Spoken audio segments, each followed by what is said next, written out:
የእግዚአብሔር መልአክ ስሙ ድንቅ ነው። ለጦር አስረው ለማኑኤል እንደነገረው በመሠዊያው ነበልባል ውስጥ አረገ። ኃያሉ ሚካኤል ድንቅን አደረገ።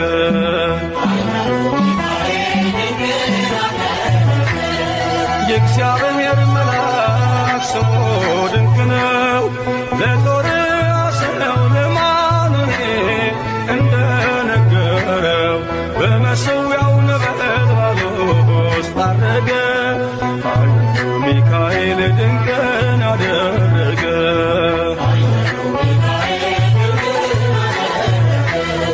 ከዳን ወገን የሆነ በእግዚአብሔር ያመነ ማኑሄ የሚባል ሰው የጌታ መልአክ ታየው። ሚስቱ መካን ነበረች፣ ልጅንም ያልወለደች።